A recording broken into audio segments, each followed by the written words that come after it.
ഇന്നത്തെ എപ്പിസോഡിൽ ദേവയാനി നയനേനെ വിളിച്ചുകൊണ്ടിരിക്കുകയാണ്. അപ്പോൾ എന്താ മോളെ ഞാൻ അറിഞ്ഞതൊക്കെ, നിന്നെ ഇനി ഇങ്ങോട്ട് പറഞ്ഞേക്കില്ല എന്നൊക്കെ ഞാൻ അറിഞ്ഞൂല്ലോ എന്ന് പറയുമ്പോൾ, അതേ അമ്മ അങ്ങനെ ഇപ്പം അച്ഛനും അമ്മയും പറയണേന്നൊക്കെ പറഞ്ഞു തുടങ്ങും കേട്ടോ. അപ്പോഴത്തേനും കനക പിന്നിന്ന് വന്നിട്ട് വേഗം ഫോൺ തട്ടിപ്പറിക്കുകയാണ്. ആദർശിൻ്റെ അമ്മേ എന്തൊക്കെയുണ്ട് വിശേഷം എന്നൊക്കെ ചോദിക്കുമ്പോൾ, എന്തിനി നിങ്ങൾ ഇങ്ങോട്ട് പറഞ്ഞേക്കണില്ല എന്നൊക്കെ കേട്ടു നിങ്ങളുടെ മോളെ പറയുമ്പോൾ, ഞങ്ങളിനി അങ്ങനെ ഒരു തീരുമാനം എടുത്തു. എന്തിനാ വെറുതെ അമ്മായിയമ്മ സ്നേഹിക്കാണ്ട് എൻ്റെ മകൾ അവിടെ വന്ന് നിൽക്കുന്നത്? അത് കുറേ കാലം കഴിഞ്ഞൊരു ബുദ്ധിമുട്ടാവും. അവരെ കല്യാണം കഴിഞ്ഞിട്ട് എന്തായാലും 1 വർഷമായില്ലേ. ഇതുവരെ അതിന് മാറ്റമൊന്നും ഇല്ലെങ്കിൽ ഇനി മാറ്റമൊന്നും ഉണ്ടാവാൻ പോണില്ല.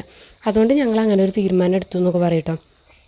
അപ്പോൾ അവളെ കല്യാണം കഴിച്ചത് അവൾ എന്നെയല്ല ആദർശിനെയാണ്. അപ്പോൾ ആദർശിന് അവളെ വേണമെന്നുണ്ടെങ്കിൽ നിങ്ങൾക്കത് തടയാൻ പറ്റുമോ ചോദിക്കും കേട്ടോ. അപ്പോൾ പറയാം ആദർശ് മോന് വളയാനെ. അതിനുശേഷം ആദർശ് അടിയിലേക്ക് ഇറങ്ങി വരുമ്പോൾ ദേവയാനി ഉണ്ടായ കാര്യങ്ങളൊക്കെ പറയുകയാണ്.